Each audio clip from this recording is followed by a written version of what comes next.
자, 삼보토건. 마치 그 네. 몽골족들이 한번 훑고 지나가면은 초토화가 되듯이 그렇죠. 예. 삼보토건 바람 한번 일어나면은 뭐 그야말로 맞습니다. 주가 조작으로 인해서 황폐화된다 이런 얘기가 많잖아요. 네. 지금 삼보토건 관련해서 거래 정지 처분이 내려졌던 네, 모양입니다. 맞습니다. 네. 저희가 이제 방송을 지난주에 이제 광복절 기념으로 네. 하루 쉬었는데. 네. 그렇지. 예. 그 전날. 그 전날에 예. 8월 그래서 저희가 14일에 소식을 못 전해 드렸는데 아이고. 14일 기습적으로 늦게 공시가 딱 떴어요. 어허. 뭐냐면 이제 상장 회사들은요. 그 거래소에서 믿고 거래하십시오라고 해서 시장에 올려준 제품 아닙니까? 그러니까 이제 이 제품을 믿어도 되냐 안 되냐라고 할 때 믿으십시오. 거래소가 보증하고요. 장사 잘하는지 못하는지 누가 네. 돈을 빼먹었는지 안 빼먹었는지 네. 외부 감사를 다 받아가지고 감사 보고서도 다 있으니까 믿고 거래하십시오. 요게 상장회사 아닙니까? 그래서 사실은 1년에 한 번씩은 정기적으로 법적으로 내야 되는 정기보고서가 있어요. 네. 그거를 연말에 합니다. 그래서 1월 1일부터 12월 말까지 합니다. 그래서 그때 회계 마감을 딱 하고 그거를 외부 감사 회계 감사를 통해서 감사 보고서를 내서 그게 3월 달 주총에 올라가야 돼요. 법이에요. 예. 그런데 그거를 못하면 바로 상장 폐지입니다. 아, 상패. 예. 그런데 제가 이 얘기를 여기서부터 들어가는 거예요.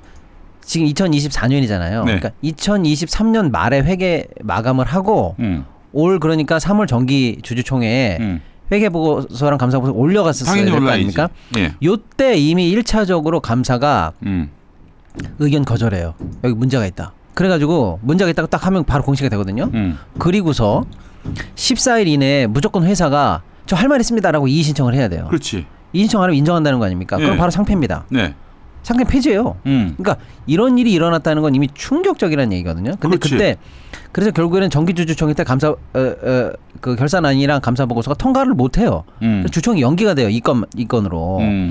그래서 어거지로 그 대주주들이 돈을 내겠다 뭐 하겠다 해서 어거지로 겨우 한 번 위기를 넘어갑니다. 근데 문제는 작년에 이미 이 지경으로 회계가 엉망진창이었다는 거거든요. 자, 그다음에 그건 작년 기준으로 한 올 상반기 회계 보고서였고요. 감사 보고서였고요.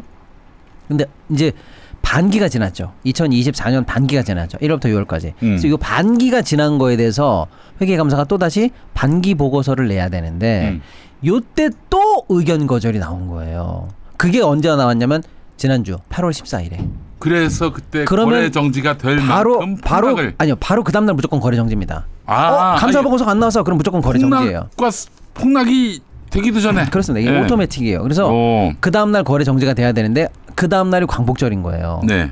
그래서 광복절 하루 쉬고 16일 날 거래 정지가 됐습니다. 그게 금요일이에요. 네. 난리가 났죠 시장이. 그리고 이제 월요일이 19일이에요. 거래 정지 일단 하루 하고 쿨링 좀 하고 나서 거래 풀어줘요. 네. 풀어주면 어떻게 됩니까? 당연히 하한가 두드려 맞죠. 예. 그래서 지금 얼마냐? 600원, 700원 왔다 갔다 합니다. 이게 뭐냐면 동전주라고 그럽니다 우리가. 500원짜리 동전 하나면 한 주 산다라고 해서 거의 뭐 쓰레기주, 동전주라고 한다 이렇게 보시면 되겠죠. 레어 아이템으로 하나 사는 그렇죠. 그런 의미로밖에는 가치가 없는. 그러니까 우리나라 건설면허 1호 3부통은 지금 동전주가 된 거예요. 네. 그래서 이번에도 이제 회계감사가 거절을 의견 냈는데 이 내용의 핵심은 이겁니다. 내용이 길지만 핵심이 뭐냐? 부채가 너무 심하고 저기 밑에 그 지방 가서 보니까 건설 관련해서 우발 채무 하나 1,200억짜리 두드려 맞을 것도 보이고 상반기에 보니까 직원 월급도 못 줬고 재무제표가 엉망진창인데 삼부토건이 뭐 김건희도 아른거리고 바로 그겁니다. 이낙연도 아른거리고 그런데 왜 이 지경까지 됐어요? 그러니까요. 문제는 이거예요. 그래서 뭐 자금 조달이나 대주주가 돈 낼 가능성도 안 보이고 이런 회사는 나는 의견 못 내. 이거 안 된다라고 해서 이게 의견 거절이 나온 건데. 야, 그 회계 감사하는 곳이 3일 회계법인입니다. 3일 아이고. 그러니까 여기가 국내 굴지고 그런데 여기서도 야 내가 봐도 안 돼. 이런 얘기거든요. 그래서 지금 난리가 난 상황인데 이 상황을 놓고 우리가 다시 한번 반추해 봐야 됩니다. 네. 이 정도로 현재 엉망진창인 상황이면 그 어떤 호재가 나와도 주식이 떠서는 안 됩니다. 호재가 나와서 주식이 뜨는 게 안 뜨냐가 문제가 아니고요. 생존 그 자체가 문제되는 그렇지. 기업이라는 뜻이에요. 그 단계 왔지. 내일 모레 상장 폐지돼도 할 말 없는 회사라는 수준입니다. 네. 그런데 이 회사가 작년에 5월부터 7월까지 무려 500% 이상 뜨면서 1,000원부터 5,000원까지 달려가가지고 어마어마하게 주가 조작 의혹을 현재 받고 있지 않습니까? 네네. 그러니까 이 주가 조작 의혹 내지는 이때 주가가 떠서 돈을 벌었던 사람들이 볼 때는 지금 이 재무제표나 이 재무 상황이 말이 안 되는 넌센스라는 게 지금 다시 거꾸로 확인되는 겁니다. 그러니까 그때 주식이 떠서 돈을 벌었던 사람들, 그리고 그때 떴던 호재가 이용됐던 뭐 그게 100%지 100%. 얼마나 말이 안 되냐라는 반증입니다. 네. 이거 그냥 넘어가서는 안 된다는 거예요. 예. 근데 그나마 지금 나온 보고서는 반기 보고서거든요. 예. 이게 법적으로 아까 얘기한 것처럼 제가 1년에 한 번 내야 되는 정기 보고서랑은 조금 그래도 구속력이 약합니다. 근데 이게 만약에 정기 보고서였잖아요. 2번 연달하면 무조건 상패예요. 그렇지. 또 반대 의견 안 내면. 그러니까 지금 벌써 8월이거든요. 네. 3달 했으면 1년 끝나요. 네. 그럼 한번 생각해 보시죠. 만약에 2024년도 1월부터 말일까지의 회계 보고서도 네. 또 엉망이어가지고 또 감사 거절 받는다. 그럼 내년 어떻게 될까요? 거의 그냥 뭐 오토매틱으로 상패 가는 거예요. 네. 그러면 그 주가 조작에 물려서 상투 물려서 털고 나갈 때 그거 잡았던 수많은 개미들은 상패되는 거예요. 좀 심하자면 시나리오를 쓰자면요. 오르니까 여기 뭐가 되겠구나 싶어서 이제 네. 투자했다가 그냥 개털이 되는 거죠. 그러니까 개털이. 피디님 말씀처럼 예. 예? 징기스칸이 지나간 자리에 네. 예? 풀도 안 남는 것처럼 주가 조작 의혹, 일단 의혹이라고만 해볼게요. 예. 예? 그런 게 지나가고 나니까 지금 남은 게 뭐냐? 상패 운운할 정도의 아하. 엉망초토화된 현장만 남아 있다는 거예요. 그게 지금 확인됐다는 겁니다. 주가 조작이라는 게 이렇게 위험하고 강력하게 처벌돼야 되는 이유입니다. 그 사람들이 쓸고 나간 자리에는 회사가 이 지경이 된다는 거예요. 개미들이 이렇게 피눈물을 흘리게 된다는 건데 네. 여기서 이제 한 가지 논점만 더 말씀드려볼게요. 그러면 작년에 그렇게 난리가 났던 회계보고서도 결국에는 틀어 막았다며 어떻게 막았어? 라고 할 때 그때 대주주가 내가 유상증자에서 틀어 막아볼게요. 내가 돈 내볼게요. 이런 식으로 해서 넘어갔거든요. 이번에도 대주주 어떻게 하고 있나 본 거예요. 네. 어떻게 하고 있나 봤더니 네. 대주주가 그때 자기 주식을 담보 잡혀가지고 회사에 돈을 내내 유상증자에 돈을 내내 이렇게 했었어요. 네. 그때 담보 잡혀 있는 저축은행에 지금 삼부토건 주가가 계속 떨어지잖아요. 네. 그럼 담보 비율이 떨어질 거 아닙니까? 그렇지. 주식을 담보 잡아서 돈을 꿔줬는데 주가가 떨어지니까 담보가 떨어지는 거예요. 네. 그러니까 뭐라고 얘기해? 야, 담보 비율 떨어지니까 담보를 더 내던지 돈을 더 내던지 상환을 하던지 해야 돼. 이게 바로 마진콜이에요. 쉽게 말하면 담보 비율 떨어져서 두드려 맞는 거죠. 이걸 못 맞추면 어떻게 돼요? 저축은행이 팔아버려요. 그렇지. 담보 비율 떨어져? 그럼 바로 팔아버리지 그걸 기다립니까? 그 더 떨어지기 전에. 그렇죠. 네. 그게 이제 반대 매매입니다. 예. 그래서 지금 대주주가 반대 매매를 맞았어요. 또 대주주가 8.9% 9% 정도의 지금 현재 지분율을 갖고 있었는데 이것도 낮은 게 기가 막히죠.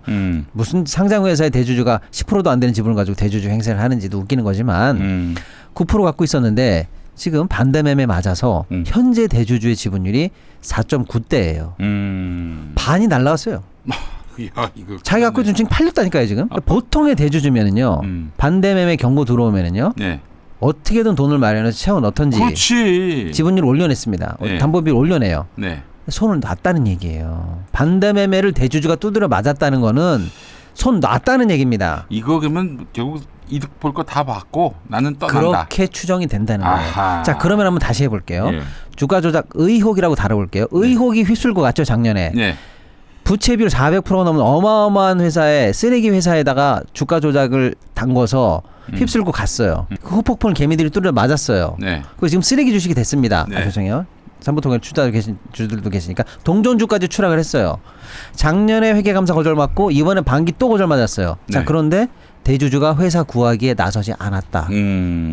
그러면 앞으로 어떻게 예상될까요? 상패로 가는 건가? 상패로 가는 거지 뭐. 이렇게 시나리오로 충분히 우려할 만하잖아요. 자, 그러면 남아 있는 분들은 몇백 그러면- 원짜리 주식이 된 분들은 그럼 한번 생각해 볼게요. 네. 왜 상패 시나리오를 대주주는 혹시나 감수한다면 왜 감수한다라고 할 때 회사를 버린 거 아니겠습니까? 만약에 감수한다면요. 그렇죠. 또 하나 우리가 의심해 볼 건 뭘까요? 상폐되면 주가 조작 의혹에 대해서 증거인멸이 가능할지도 모른다는 생각을 해보는 거예요. 증거인멸? 예. 아, 상패가 돼가지고? 그렇죠. 그래서 혹시 나오는 시나리오가 그겁니다. 이제 아예 구하기를 포기하고 상패로 가서 주가 조작이나 증거까지 날려먹으려고 하는 거 아니냐라는 시나리오가 이제 나오는 거죠. 그 이득을 볼 만큼 봤기 때문에 그렇죠. 이따 빠지고 그리고 상패로 만들어 놓으면은 이 주가 조작의 어떤 그런 뭐 근거나 증거인멸까지. 증거 이런 것들을 다 소멸시킬 수 있고 그런 시나리오까지 나온다. 아니, 근데 지금 이지경이 상패된다고 그 거래 기록이 없어지진 않죠. 예. 그러나 뭐 많은 부분 은폐되고 추적을 해서 못 찾겠다는 등 뭐 이런 식으로 할 가능성이 변명거리가 생길 수 있죠. 예. 아, 그래요. 아이고 꼼꼼한 인간들. 현재 시나리오가 이렇게까지 파괴적으로 흘러가고 있다. 그러면 이제 여기 지금 주식 투자에서 아직도 남아 계신 분들은 아주 그냥 피눈물을 흘리죠. 거의 90%가 개인이라고 봐야 되는데 물론 그 중에 조작 세력들이 있으나 네. 순수하게 들어가셨던 개인 투자자분들도 계시겠죠. 어마어마하게 지금 피눈물을 흘리고 계실 겁니다. 아, 제가 욕을 한 500까지 하는데 네. 그래도 된 놈으로 한 50까지 올라가지고 그 나쁜 년놈들한테 좀 얘기해주고 네. 싶네요, 진짜. 예. 그러니까 정말로 이 발본색원 해가지고 끝을 봐야 됩니다. 이거 그냥 넘어갈 문제 아닙니다. 그 지금은 이제 다 떠난 거죠. 여기서 재미 본 미친 년놈들. 뭐 그랬다고 봐야 되겠죠. 예. 아 근데 뭐 따고 봐야 되겠죠. 예. 아, 그렇지 않고서 어떻게 5천 원에 이런 다 털고 아니 나갔죠. 어떻게 예. 맨정신으로 두 눈 뜨고 상패를 맞아요. 그러니까요. 어떤 기업이. 예. 그리고 심지어는 대주주가 어쨌거나 삼부 토건의 주식을 담보 잡힌 걸 놔둬서 지금 반대 매매를 맞았잖아요. 네. 대주주 회사 이름 DYD인데 네. DYD 자기 주식도 거래 정지가 됐어요. 아, 그래요. 동시에. 아이고. 그러니까 이런 정도로 흔들흔들거리는 엉망진창인 회사가 무슨 우크라이나 테마로 LG 삼성전자 뭐 이런 애들하고 겨뤄가면서 아니 이제 저기 GS 건설이니 뭐 한전이니 이런 애들하고 견줘가면서 우크라이나 테마를 잡아가지고 500% 이상 주식이 뜹니까? 말도 안 되는 얘기라는 게 지금 확인되는 거죠. 이복현이가 마음만 먹으면 털어낼 수 있는 거 아니에요? 일단은 그때 이제 국회에서 뭐 신장 직원이라든지 여러 사람들 질의할 때 뭐 들여다 보겠습니다. 말은 이렇게 했는데 아직 네. 감감무소식이잖아요. 네. 그러니까 이 부분도 지켜봐야 됩니다. 우리가 끝까지. 들여다 보기만 해. 들여다 보기만 하고 끝. 네. 그렇죠. 예. 더 문제 안 삼고. 네. 예. 그럴 가능성. 그런 일이 지난주에 있었다. 예. 알겠습니다. 아이고 참 이게 다른 건 몰라도 외국 투자자들이 네. 이꼬라지 보고 그 저기 뭐야 한국이 정상이라고 생각할까요? 말도 안 되는 얘기죠. 뭐 무법 천지 아니겠습니까? 예. 그러면은 뭐 이게 결국에는 나라 위신도 떨어지게 되고 한국의 주식 시장을 그렇죠. 상당히 무시하고 그러니까 이게 코리아 디스카운트의 원흉이에요. 주가 조작 이런 거 방치. 아까 얘기한 대주주들의 전횡. 제도와 감독 당국이 합작이 돼서 쿵짝쿵짝 맞춰주는 이런 시장의 행태들 이런 게 진짜 문제죠. 지금 실제로 외국에서 한국 주식시장 믿을 수 없다 이런 분위기가 있는지 모르겠어요. 뭐 믿을 수 없다까지는 아닌데 이런 일이 벌어지면 이해를 못하죠. 그리고 만약에 김건희 주가 조작이 사실로 드러나면은 이건 진짜 말 다한 거죠. 치명타 아닙니까? 아니, 대통령 부인이 주가 조작으로 사실 의혹을 계속 받고 있는데 네. 예를 들어서 임기가 시작된 이 상황에서 벌어진 또 다른 주가 조작에 네. 어떤 모종의 김건희 여사가 아니라 어쨌거나 김건희 여사를 팔고 다니는 이종호 등등등이 관여됐다고 현재 의혹을 받는 이 사건이 만약에 사실이고 거기에 국가기관이 어떤 식으로든 뭐 우크라이나 테마주에 모르겠어요. 상상하고 싶지 않지만 만약에 그런 일이 진짜로 연루가 됐다고 치면 예. 이거는 뭐 나라분 닫아야 되죠. 그 주가 조작의 왕국이죠. 국가 전체가. 제조 산화를 해야 되는 그런 상황까지 갈 것이다. 예. 상상하고 싶지도 않은 시나리오인데요. 예. 그러니까 우리가 이런 얘기를 하고 있다는 게 정말 그 디스카운트를 해소하기 위해서는 윤석열이를 타도해야 하는 거예요. 네. 그거 내버려두면 안 됩니다. 그렇죠. 아니 주가 조작 다 믿고 있잖아요. 다 믿고 있는데 주가 조작 이것만 처벌하면 끝이야. 어떻게 그럴 수가 있어요? 아니 뭐 그렇게 본인이 디스카운트 해소해가지고 코리아 디스카운트 해소해 주가 좀 살리는 게 그리고 특히 개인 투자자를 살리는 게 경제 살리는 길이라고 그렇게 뻥뻥 큰 소리 쳤으면 이거 벌써 압수수색 들어가고 출국 금지하고 다 털어가지고 뭐 본보기를 보여야죠. 왜 안 합니까? 안 하니까 의심하는 거죠 저희가. 예. 알겠습니다. 자 지금 이재용은 왜 웃지 못하는가가 하나 있고요. 네. 우리은행 616억 천문학적 금융사고 네. 둘 중에 어떤 거를 해야 할까요? 이재용 게 조금 기니까 예. 짧은 거 먼저 할까요? 우리은행 얘기 먼저 할까요? 우리은행 예. 천문학적인 금융사고가 있었다고 하는데 제가 사실은 처음 듣는 얘기예요. 네네네. 어떤 이야기입니까? 우리 이 금융주주 회장인 손태승 회장이 전 회장입니다. 네. 올 초에 상반기에 임기 만료됐던 네. 손태승 회장이 예. 있는데 전 회장이죠. 예. 이 사람이 이 사람의 측근 친인척, 친인척이라고요. 또 친인척. 친인척들이 음. 우리은행에서 대출을 받았는데 대출 규모가 무려 616억입니다. 역대급 제가 볼 때는 거의 은행권에서 나온 금융사고의 금액 중에서 탑 5에 들어갑니다. 게다가 또 친인척, 회장의 특혜 대출이 의혹을 했죠. 근데 그 중에서 일단 친인척으로 해서 특혜 대출 나간 게 616억이고 네. 근데 그 중에는 친인척이고 뭐고 간에 이건 나가서는 안 되는 서류 미비, 담보 미비. 그렇지. 그건 아예 그냥 어디 그냥 되지도 않는 거 있잖아요. 그 회장 백이 없으면 예, 그냥 할 수 없을 그런 대출을. 예, 그거는 350억 내외로. 지자스. 그러니까 이거는 아예 통과가 안 되는 거예요. 말도 안 되는 거죠. 350억 내외는 아예 탈락했어야 되는 것들까지 나갔다. 그 중에서 자, 그리고 그 350억 중에서는 이미 260, 70억 내외가 현재 부실이 발생했다. 아이고야. 연체에 들어갔거나 빵꾸가 났거나 이런 상황이다라고 아니, 해서 이게 우리은행 대출 담당자는 빤히 보이지 않겠어요? 당연합니다. 대출 단계에서부터. 당연합니다. 우리 보통 우리 이 소시민들이 네. 집담보 내가 내 집을 담보 잡아서 대출 받는다고 해도요. 네. 서류가 이만큼이 들어가고 그렇지. 뭐 하나 모자라면은 다 거절당하고 그런 상황인데 네. 616억이 친인척이라는 이유로만 대출이 나갔다? 말도 안 되는 얘기입니다. 자, 그런데 그러니까 이게 좀 말도 안 되는 얘기인데 어떻게 드러났나 봤더니 이복현 욕 좀 먹어야 됩니다, 감독원장. 여기 또 이복현 욕 먹는 대목. 이 정도까지 골마 터지려면은요 애전역에 나갔었어야 되는데 애전역에 나가기는 고사하고 이게 어떻게 사건이 조사가 됐나 봤더니 제보가 있었다는 거예요. 그러니까 제보를 통해서 제보를 받고 현장에 나가서 확인해서 이게 드러난 거지 감독원이 미리 사전 감사라든지 부실 의혹을 잡고 나간 게 아니라는 거예요. 그러니까 결국에는 골마 터지는 몇 년에 걸쳐서 감독 관련해서는 여기도 역시 무법지대, 무풍지대였다라고 해서 우리나라 감독 시스템에 대해서 얼마나 느슨한가에 대해서 감독원이 비난을 받아 마땅하다라는 의견을 좀 드리고 싶고요. 사건이 여기서 끝나는 게 아니고요.